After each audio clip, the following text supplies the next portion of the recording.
with Keller Williams in Austin. And I'm super excited to be here. We also have a couple of different teams, one in Houston, Texas, and one in Minneapolis, Minnesota. And I also am the co-host of the Empire Building podcast. I'm chairman of the board for Keller Williams Kids Can. So I help with a lot of charities. I'm a mom of two teenagers. And of course, some of you know my husband, Jay Pappasan, who's an executive at Keller Williams International. So all of that to say, I'm busy just like you guys. And people always ask me the question, they say, Wendy, how do you do it all? How do you get it all done? And basically my answer to them is I don't do it all, right? I have a lot of help.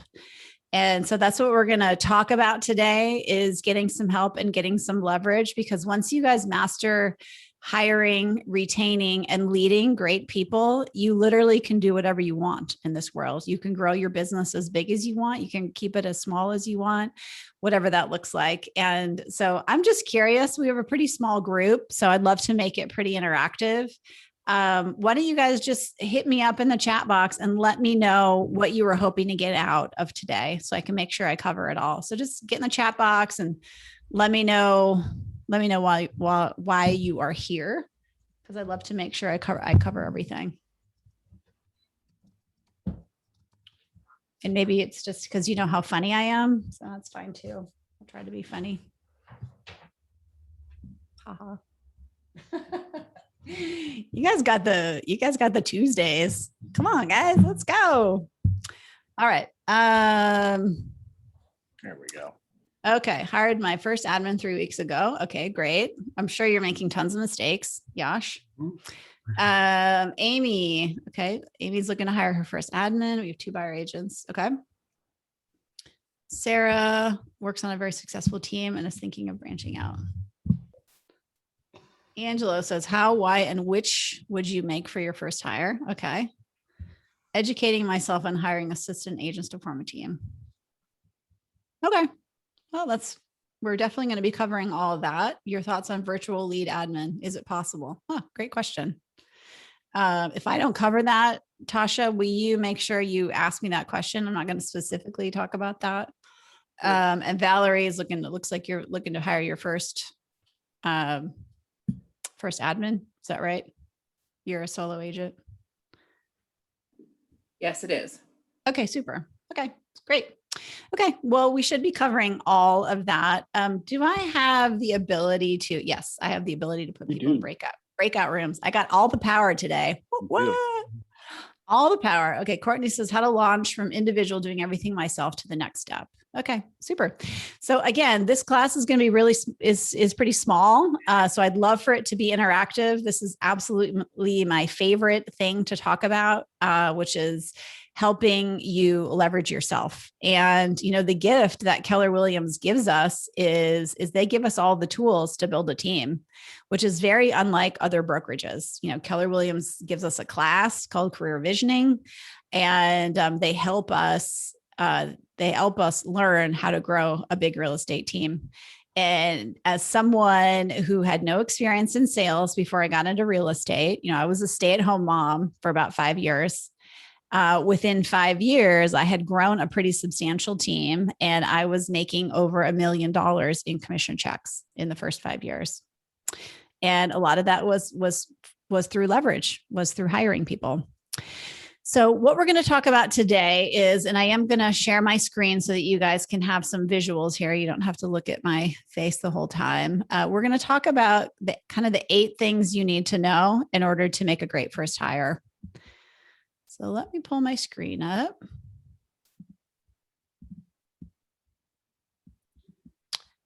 Let's see. Okay, here we go.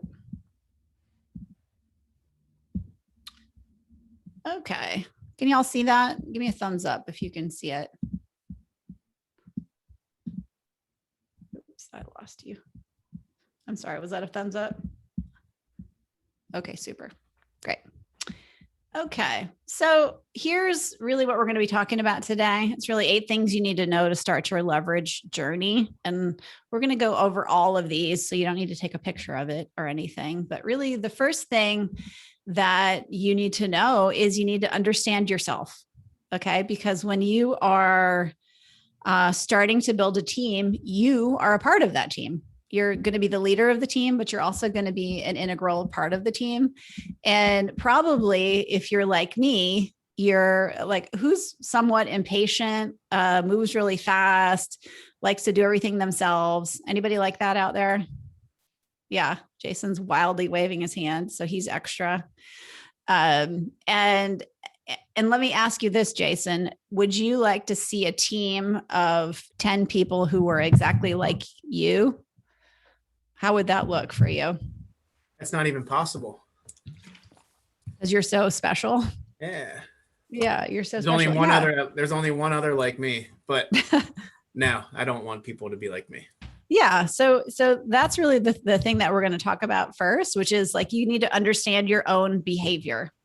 And if you don't understand your own behavior, you're never going to be able to form a team, because a team is made up of people who have different strengths and weaknesses. And you, as the leader and entrepreneur, have a lot of strengths and weaknesses, right? And so understanding where you're strong and then understanding where you're not strong is really important. And that really starts with the KPA. Has anybody taken the KPA out there? The Keller personality assessment. Okay. Ozzy's taken it. You want to tell us about it? What was it like for you? It was insightful. It said that I wasn't fit to be a leader. So it made me aware as to where I need to work on to up my leadership game. Yeah. Well, so I don't look at the job fit report too much, because the KPA also said that I was not a match for mega agent. So there you go. But the reality is, I'm blessed to be in Gary's top mastermind group. And I sit in that room and I look around that room, and there are all kinds of different people in there. And what I know is there's absolutely no profile for an entrepreneur, which is someone who's going to build a business. So don't let that be discouraging to you at all, because entrepreneurials come in all shapes and sizes. And different entrepreneurs and different leaders have different strengths. So if you haven't taken the KPA, Nathan, are you still there? No, Nathan bugged off. If you haven't taken the KPA, you can take it through your market center. And you can really understand where you're strong and where you're not strong. And then ideally, you're looking for someone who's going to complement you. Hey, Nathan. Are you there? We had a question for you. So that's okay. No. Are you on the phone? You're muted.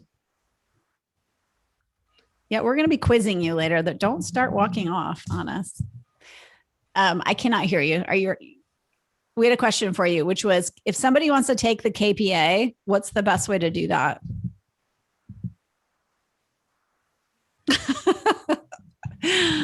Okay, fine. We'll figure that out later. I'm sorry, I'm frozen. That's okay. Frozen. No, that's okay. That's okay. So how do we do that? Yeah. Is just to email me or call me, and I will send you the KPA directly. Okay, great. I was just saying that a great way to start your leverage journey is understand who you are, right? And that comes with taking the KPA. I think it costs like $20. The other thing that you might want to do is take strength finders. Has anybody done strength finders? Yep, Ozzy's done strength finders. Okay, a few of you have done that. Or you can take the disc, right? KPA is great because it's Keller Williams vernacular, and strength finders is really good too, because you can find out what you're good at and what you're not good at. Like, for instance, my director of operations, her number one strength is harmony, because out of 34 strengths, my 34th strength is harmony. So there you go. So start with that. And then the next thing we're going to do is I want you guys to think about your not to do list. Okay. And here's what I tell everyone to do. Take a piece of paper, tape it to your desk, right? Take your Sharpie and write on the top of your desk, on the top of this piece of paper, my not to do list. Okay. So put this somewhere where you're looking at it all the time. My not to-do list. And every time you're doing something during the day where you kind of have that feeling where you're just like, I don't want to do this. I'm not good at it. How many of you like to enter names in your database? Anybody? Yeah. Sometimes there's like one weirdo who likes to do that. But nobody in this crowd. So every time you have that feeling where you're like, either you put it off, right? You put it off multiple times, right? You're supposed to be doing it, but you're putting it off, putting it off. Put that on your not to-do list. And then when you get that not to-do list filled all the way up to the bottom of your page, what do you have then?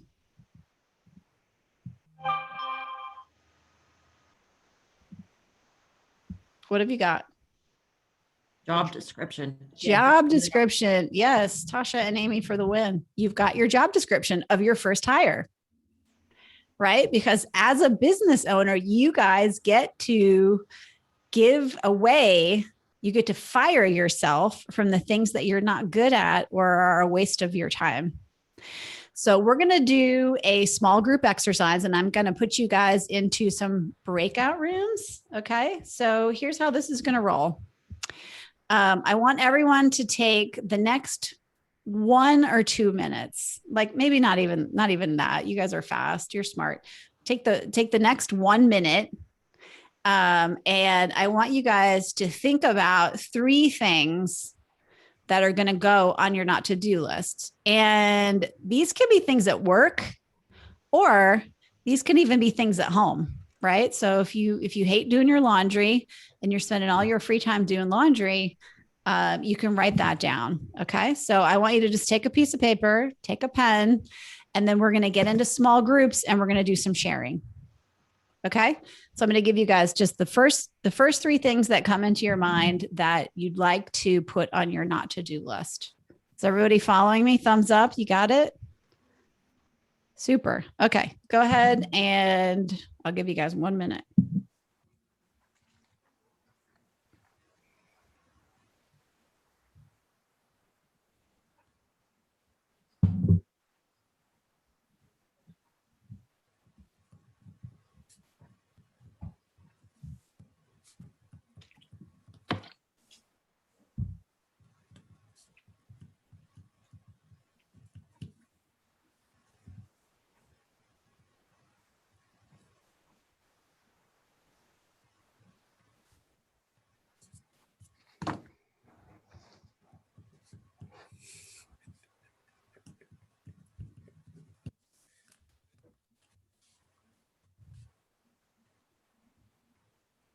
All right, about 10 more seconds.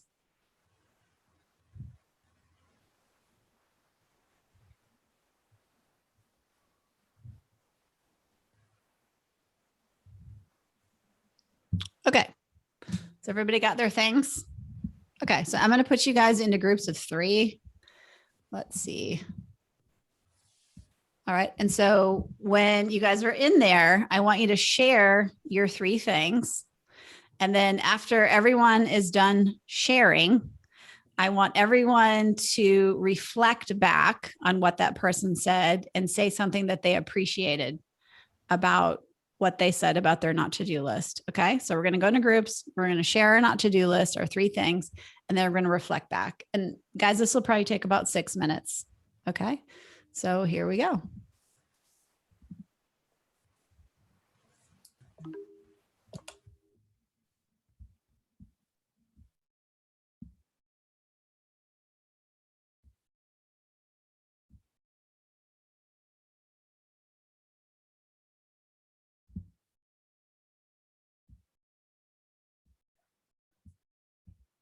Let's see. Looks like everybody's off. All right. I'm going to join one of these. Do you want to? I don't see you on here. I guess you're not in a group. Oh, maybe because I'm the host, maybe. I don't know. I'm going to join one. Okay. See you later. See ya.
They gave me the timer and I thought, and it said 58 seconds, and I thought that button was to remove the notification. Instead, I exited the room.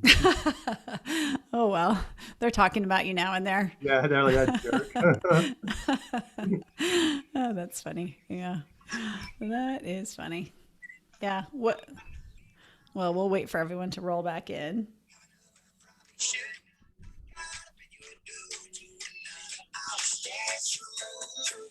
Oh, I know what I need. Hold on one second.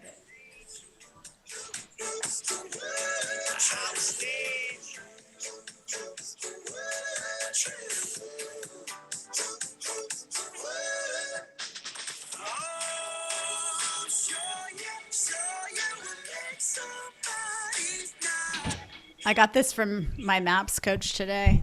This was pretty good. How many times have we said that this last year? Yeah. So many. Or the opposite. Please mute yourself. Yeah, well, that's on the other side. Oh. I busted out my Texas hat. Oh, look at that. I see that. Yeah, I love it. That's awesome. Well, welcome back, guys. Did anybody hear anything that they appreciated or that they wanted to share from their small group, or any insights they had? Just feel free to unmute yourself and let me know what you heard, or any good ideas for leverage. If I can just add one, we had a good discussion around titles and, transaction coordinator versus admin versus, marketing assistant versus whatever. And it seems to me that the title doesn't matter as much as far as the understanding of what services you're getting. If all you need is someone to do your marketing, well, then, yeah, call them what you want. That's marketing. Or if you need a transaction coordinator, like, from transaction from, contract to close, then that's what they do too. But you just need to have understanding as far as the roles and responsibilities. That's a good point. Anybody else hear anything they wanted to share? Margot has a list besides her not to do list, I guess is what it's called. It's automate, delegate, and eliminate. And I like that to categorize things. Automate, eliminate, and delegate. I love that. What does that mean, Margot? So thank you, Amy, by the way. You both inspired me too. Bless you. Successful people do what only they can do best, and they automate, delegate, and eliminate the rest. So really that not to-do list could go, like that not to-do list is a funnel to automate, delegate, and eliminate. I love that. That's awesome. Anybody else hear something they appreciated? Want to share? I appreciated that Courtney, brought up, like we think about business first. Courtney actually went to the personal with leverage with her household, her laundry, her children. And it's always a great reminder, like we think by default, we don't love the same things. Like one thing that I said, oh, I hate it. She's like, oh, I love it. Give it to me. So it's always a good reminder that we don't necessarily think the same, and some things are our strengths and other people's opportunities and things like that. So I appreciated that about Courtney. I love that. I'll piggyback on that real quick, because during the pandemic, when the kids were at home, the first hire I did was somebody to watch my kids for 2 hours, and that was my lead conversion time. And if it wasn't for that first hire of watching my kiddos, I don't think I would be where I'm at now. That was my first hire there. So yeah, that's true. Yeah, that's huge. Anything else you want to share? Okay, great. Well, we'll move on. Thanks for sharing all that, guys. All right, let's go back to screen sharing here. Okay. So when you're thinking about your not to-do list, you're really thinking about things you want to say no to, right? Because guys, every yes that you say yes to is a no to literally everything else in that moment. So think about your no's, think about your no thanks, think about like, I hate doing it.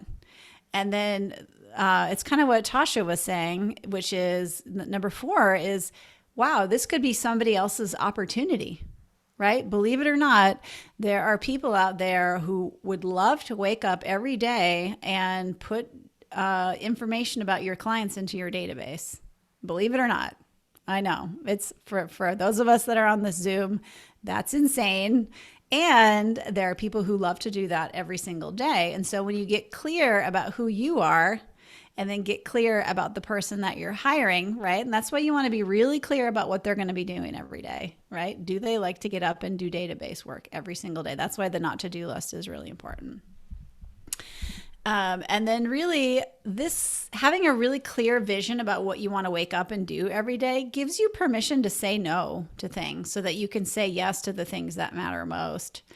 And I can tell you, I was giving a similar speech to this a few years ago at family reunion, and one from Maine came up to me and she said, Wendy, I loved what you said about saying no to say yes to the things that matter most. And she shared a story with me. She said, I was talking to my husband, and she said, I was talking to my husband, and I said to my husband, I think I have a yes problem, because I say yes to my clients, I say yes to the PTA, I say yes to the church, I say yes to my family, I say yes to all these different things. And he looked at her and he said, well, that's interesting, because you say no to me and the kids all the time. And she was crying when she told me this story. And so understanding what you're good at, right, allows you to really stay in your lane and say yes to the things that matter most. Because I don't know about you guys, but some of you are probably super busy right now, writing more offers than you've ever written. And, I don't want to be that person who's at burnout, who's working 15 hours a day, 7 days a week, right? And the only way that you're going to avoid that as your business grows is to get clear about what you're good at, and to leverage yourself, and then to let somebody else do those things that you're not good at. And that allows you just to really say yes to the rest of your life. All right, so I already talked about this a little bit, but it's just a good reminder that leverage often starts at home. So when I started my business, I'd been a stay-at-home mom for 5 years. I'd been doing real estate investing, but I wasn't really doing full-time work. And when I started my business, I was 38 years old, and I had a 3 and a 5-year-old at home. My son was starting kindergarten, and that's really why I got my real estate license. And honestly, since I hadn't been working, a lot of the stuff at home was really buttoned up. The laundry was done, and I'm not saying I was standing at the door with a martini and lipstick waiting for Jay to come home every day, but things were pretty buttoned up at home. And, when I got my license and I started to work more and have less time, I had a couple choices. One is to leverage out some of the things that I was doing at home, or B, work more, right? Or C, spend less time with my family. And I didn't want to spend less time with my family. And honestly, I didn't want to work more. I mean, some of you guys are workaholics. Some of you guys like working 24/7, and that is not me. I like to have a good work-life balance. And so I realized that I needed to get some help at home. And so that can look like a lot of different things. And there are lots of ways to buy your time back at home, which we'll go over in a little bit. So I think the best thing to do is, and we're going to do it like another exercise, and this involves math, and I'm sorry, it's 3:30, I think, in the afternoon for y'all. But does anybody know what their dollar per hour is? Like what your hourly wage is? Anybody know how much money they make per hour? I used to know mine. I can't remember. No? Okay. Well, we're going to figure it out. So the path is in the math, as my friend Carissa Acker always says. And why do you guys think it's important to know your hourly wage when we're talking about leverage? Jason?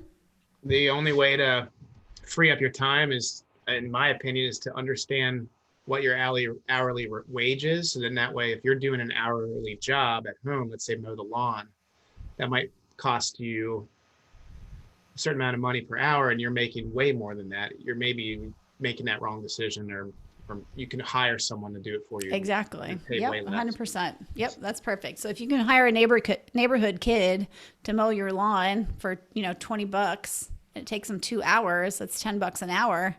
And if you know your hourly wage is $50 an hour, right? That makes a lot of financial sense. Okay. So what we're going to do is I want you guys to get a piece of paper out or get your phones out or whatever that looks like. Get your calculator out, and we're going to figure out your hourly wage. And we're not going to share it. Okay. We're not going to embarrass anyone. And I know some of you are just starting out. So I want you guys to think about either how much money you made in 2020 or how much money you're planning on making in 2021. Okay. So write that number down. So everybody you mean just the commission? Just your commission. Yep. Yeah. Your GCI. Yep. So write your commission down. Write that bad boy down. Who's with me? Give me a thumbs up. You got that number. Some of you maybe don't even know. That's good to know. All right. So then I want you to think about the number of weeks you're going to work. Okay. Last year we all didn't take a vacation, right? Because of the pandemic, but hopefully this year you're going to at least take a couple weeks of vacation. So think about how many weeks you're going to work in either 2020 or 2021, whichever you chose. And, does everybody have that number?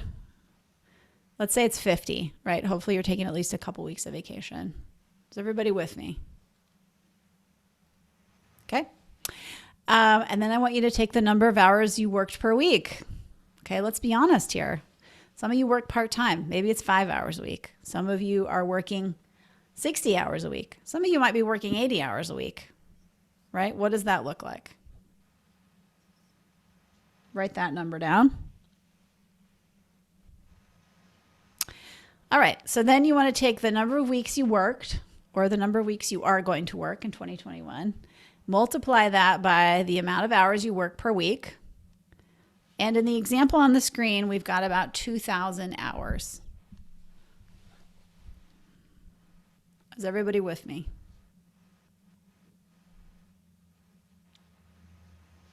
I got 1 thumbs up. I got 2 thumbs up, 3 thumbs up. Okay, great.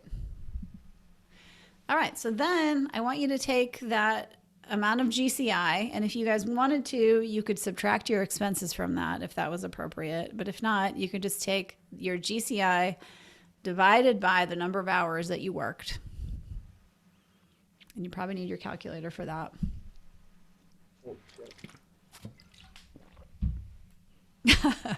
I heard somebody swearing. Sorry. It's okay.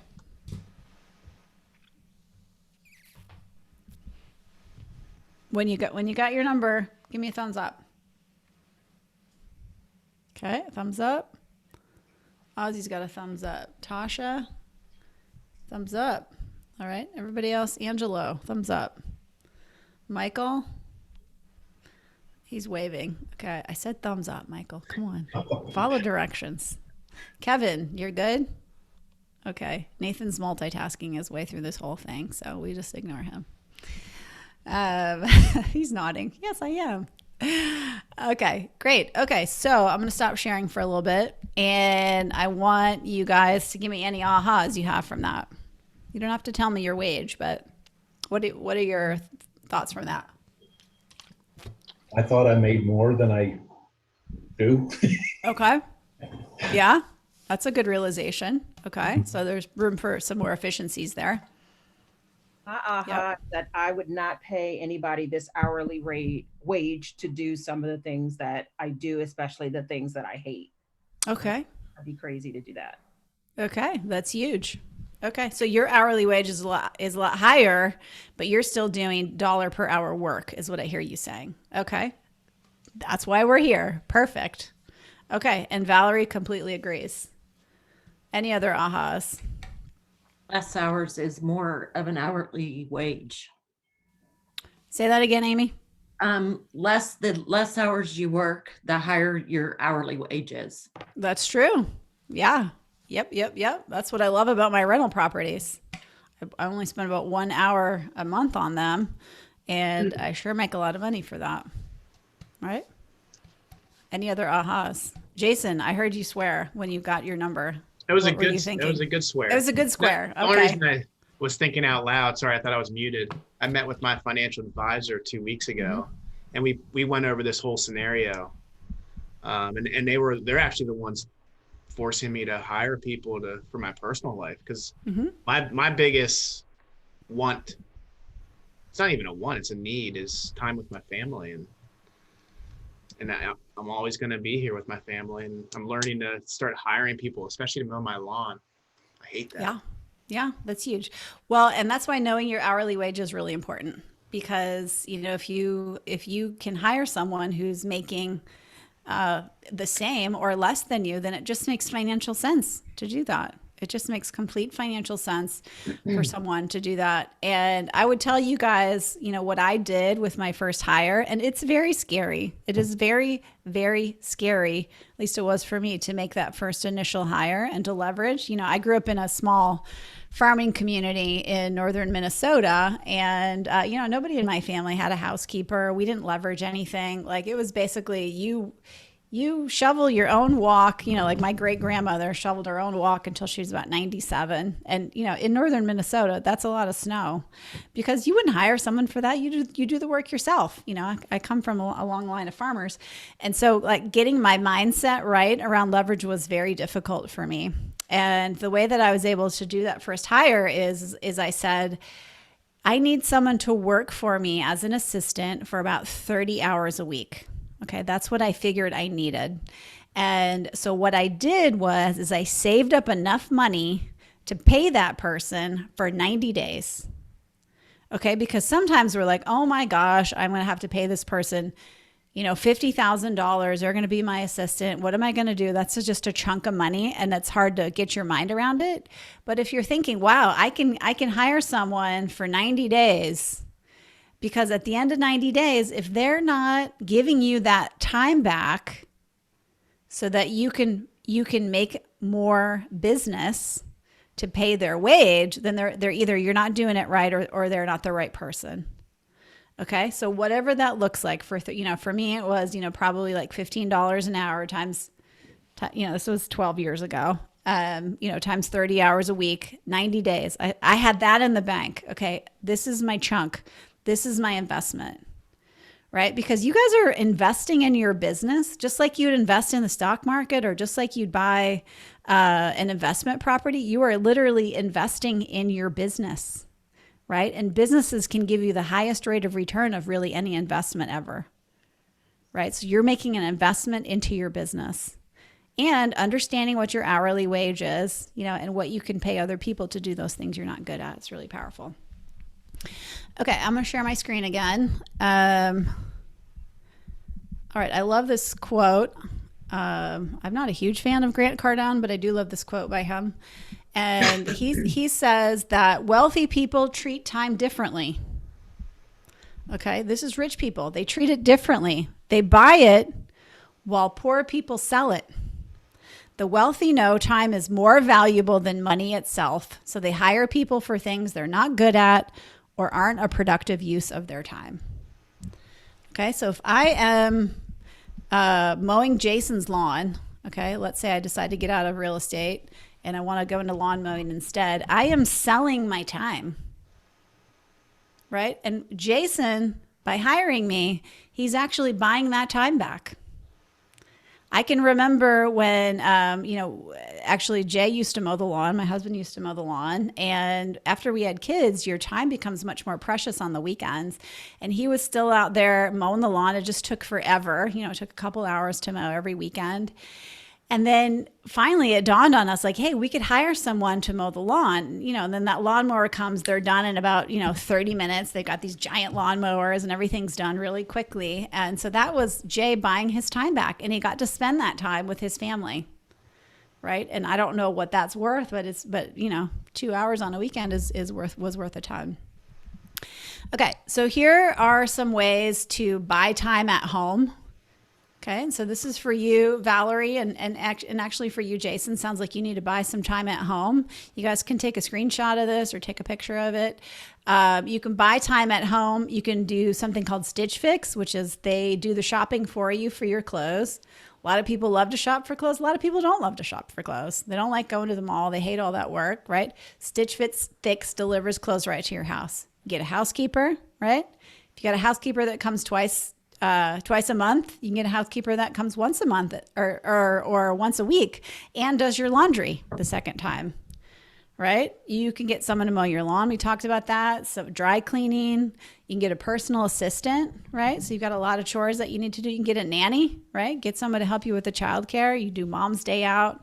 I met with a woman who had 3 kids and they were all in activities. So they were all in sports, and she hired a college kid to, drive these 3 kids around, and they were thrilled because she told them that she got them a driver. And they were absolutely thrilled because, it's not quality time necessarily in the car when you got 3 kids and you're driving them around. Amazon Subscribe and Save. Everybody knows about Amazon. Amazon Subscribe and Save is basically you go in and you say, deliver my toilet paper every other week, or deliver my laundry detergent. All that time you spend going to Target and picking up things, like that'll just come straight to your house. Here's other ways to buy time at home. You can get someone to clean your fish tank. Okay. So this is really funny because you guys have probably you guys have probably been there where you've been on a listing and people are moving out and they don't want something. And so I always thought that my husband wanted a fish tank. And so this couple was leaving, this family was like leaving town. And I said, I'll take your fish tank off your hand. I get it home and Jay's like, why do you have this fish tank? And it turns out he didn't ever want the fish tank. So we ended up with a fish tank and he ended up cleaning it. And again, it was like, it just took forever to clean it out. And so finally I was like, let's see if we can get some leverage for our fish tank. And so this guy comes, he cleans your whole tank out. It looks way better than it ever would when you do it. And it was like $40. You can get someone to weed your garden, pick up your poop, clean your pool, technology, Tripit and Waze, list apps. So we have a list app, which is like everybody on our family uses the same list. So if we know of something that we need at Target, we put it on the Target list. And then the next person to go to Target looks at the list and buys everything on the list. That way, multiple people aren't going to Target all the time. Instacart, everybody knows about Instacart now. You can get help with meal preparation. I don't know about you guys, but like putting that food on the table every night, that's a hassle. We do Sunday meal prep, right? We prep for the whole week. And then you can definitely leverage your spouse and your children. And then there are lots of ways to leverage at work too. Obviously, personal assistant, hiring a photographer, getting someone to do database work. And guys, this doesn't have to be a full-time assistant, So this is really what I was saying before, which is to save enough money to pay your hire for 90 days. Even if it's 10 hours a week, right? Put that in the bank. I think sometimes we're like, oh, we have to, do the model and we have to hire a transaction coordinator and this and that. Hire someone part-time, hire a college student, get an intern, whatever that looks like, right? Have someone come in and help you out. And then this is really my 5th suggestion, which is to hire somebody who likes to build systems. Okay. Some of you are systems people. Most of you are not systems people. Most of you are people, right? And I know a lot of people have a lot of fear around hiring that first person because they're like, well, I kind of need to get my systems together before I hire my first assistant. Does anybody feel that way? I just said that. Yeah, exactly. A lot of people feel that way. Well, so what I did when I hired my first assistant, basically she came in and she followed me around, right? Those first couple weeks, and she documented everything that I did, right? Because you do actually have a system, Jason. You do have a system. You work with a buyer a certain way. You work with a seller a certain way. Amy, you're the same way, right? You have systems, but it's really not documented. So hiring that first person, having them come in and write down everything that you're doing will create a powerful system for your business moving forward. So that when you hire that listing agent, when you hire that buyer agent, they know exactly how you do your business, right? Because it's all been documented. Okay. And you don't have to have your stuff in order. I mean, I No, when I hired my first assistant, you know, one of the first things I said to her on the first day was, I don't know how to pay you. I don't have that system set up. You're going to have to figure that out, and you've got 2 weeks to do it. So go for it. Right? And that's, you know, intimidating. I'm sure she was like, what the heck, you know? And a good person, the right hire is going to be like, yeah, give me that. I'm going to set that system up for you. Okay. Because you're not that person. Remember, we're knowing ourselves, and we're hiring people who are good at the other things, and we're giving them the opportunity to build the operations side of our business. All right. So number 6 is really important. Okay. How many of you have a background in HR? Have extensive hiring experience? Anybody? Nobody. Okay. So because nobody is an HR expert, that means you need to follow a hiring process, because otherwise this is what's going to happen. You're going to be in so much pain because of all the business that you've created that all you want to do is hire someone to take that pain away. So you're going to meet someone, and because you're a people person, you're going to fall in love with that person. You're going to hire that person and find out that they really aren't who you thought they were, even though they probably told you, you just didn't want to listen. Okay. And I can tell you guys this because, you know, when I hired my very first person, my husband is the freaking co-author of The Millionaire Real Estate Agent, right? I was like, walk me through the hiring process real quick. That's basically what I told him. I was like, walk me through it. And he's like, you really need to take, at the time it was called, not CV. It was the other hiring class. I can't remember what it was. Tasha, do you remember what it was? Recruit Select. Recruit Select. I was like, I don't need to take that class. Just walk me through it. Wendy. So because my husband loves me, he lets me fail forward a lot. And I ended up with a terrible hire. My first hire, I hired someone out of pain. I only had one candidate. And anyway, I learned my lessons. The amazing thing about Keller Williams is you can take a class, and now because it's virtual for like $100, they give you the most amazing career visioning class. And I've taken this class, guys, 6, 7, 8, 9, 10 times. I don't even know how many times. Okay, this is how important it is. You need to understand hiring because it's the most important thing. And I'm not going to go through CV. That's a 2-day class. But basically, you do all of these different interviews. You do a missing persons report. You do a resume review. You do a phone interview. Stop and reflect. Most of you guys don't stop and reflect. You just go, go, go. I'm the same way. Go, go, go, go, go. Right? Stop and reflect. All right. Then you want to do the KPA, which we talked about. You want to do the thought process questions, life story, future self. Stop and reflect. This is a lot of interviews. Right? For your first hire, it's an insane amount of interviews, but you don't know how to hire. And so you need to follow this process. Then you're going to do a group interview. You're going to do reference checks. You're going to stop and reflect. And all of this is taught to you in career visioning, right? And what's great about this process is that a good candidate will be drawn to you because of this process. Most candidates have never had anyone ask them about themselves like this. And so even though you don't have your you-know-what together, it's going to look like you've got your stuff together because of this interview process.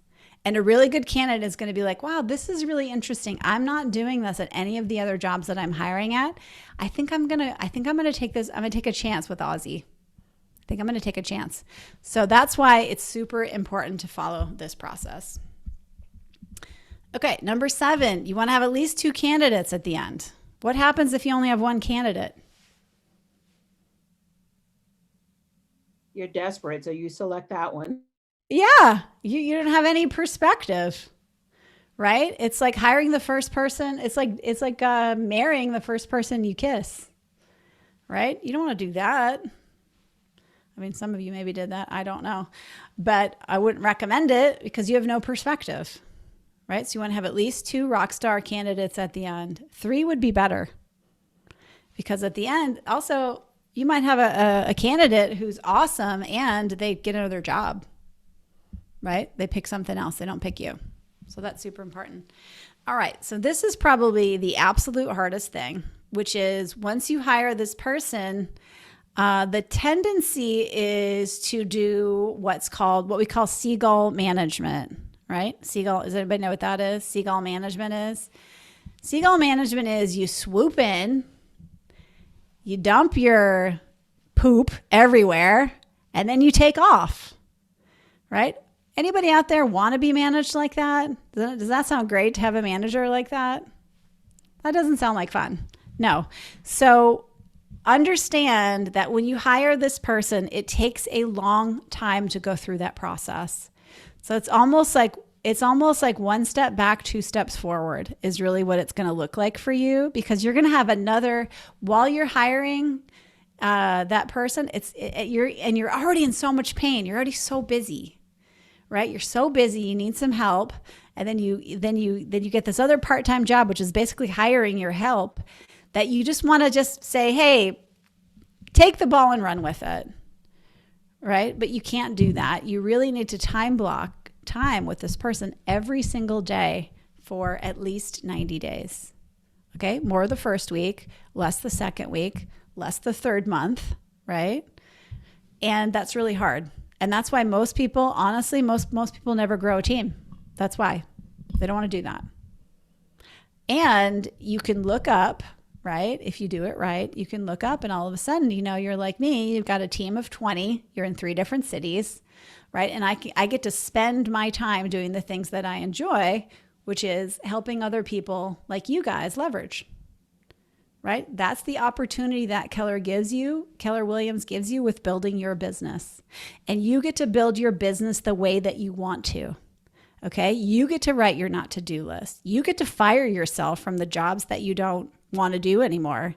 I tell everyone, hey, I fired myself from every single job I ever had. Right? I fired myself from transaction coordination. I fired myself from database entry. I fired myself from operations. I fired myself from the P&L. I fired myself from showing. I fired myself from being a buyer's agent. I fired myself from being a listing agent. Okay, so now I get to wake up every day, lead my team, and go out and do the things that I want to do. But if you guys are always mired in the day-to-day, you're always doing the stuff, right? You're always answering the phone and doing the transactions and all that kind of stuff that gives you monkey mind. You're probably going to burn out, right? The fail rate of realtors is 90%, right? And that's partly because they're doing all the things themselves all the time, and that's exhausting. Okay. And honestly, after a while, after you've been doing this 5, 6, 7, 8 years, you kind of got it, right? It's like, I get it. I get how to write a contract. I get how to show a home. It's not that hard. And so it's like, where do you go from there, right? And where you go is you build a team and you leverage yourself and you fire yourself from the things that you don't want to do. Okay. So I want to encourage you guys to listen to our podcast. Okay. The podcast is meant for people like you. Okay. It's meant for people who want to build a business. Okay. Maybe some of you guys were here just to, I don't know what, but the reason I was hearing was that you guys want to be able to leverage yourself.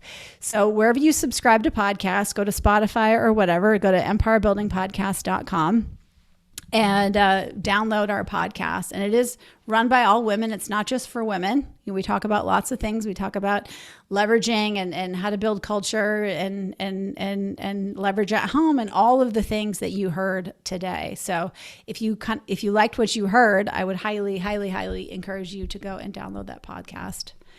And then if you guys want, I do have a free list of ways to leverage, right? So if you go ahead and send an email to buyingtime.pappasan@gmail.com, you will get a list of our 101 ways to leverage. So just send an email there and you will get that. All right. Well, we do have 1 minute. If anybody wants to ask a question. I know Tasha had a question about a full-time operational virtual assistant. I mean, I would think that you could do that. I know that there are teams that operate themselves fully virtually. They don't need to be in the office.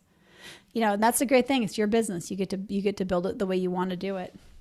you got to set your systems up for accountability and communication and all that stuff. And that might be different than what you're used to if you've got someone in your office, but I believe you could do that. Yeah. Other questions?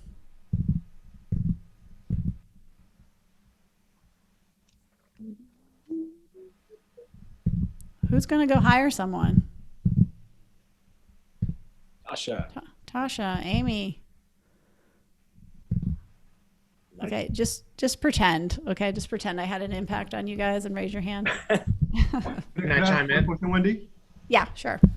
What kind of systems are you using in the back end to coordinate between you and your? I just started up Asana and started up templates and stuff. I'm just trying to think what more I can do with her. Yeah. Well, we use Slack. So that's actually, we're a virtual team. We closed our offices down over a year ago. And so we use Slack. We actually have a Slack channel for every transaction. And so we're just dumping things in there. And then I have an assistant, an executive assistant, and I use Trello for that because it's real task oriented. So I just do a mind dump of all the things that I need to get done. And she kind of plugs away at them. And we meet every single morning. And I say, these are the things that are priority today.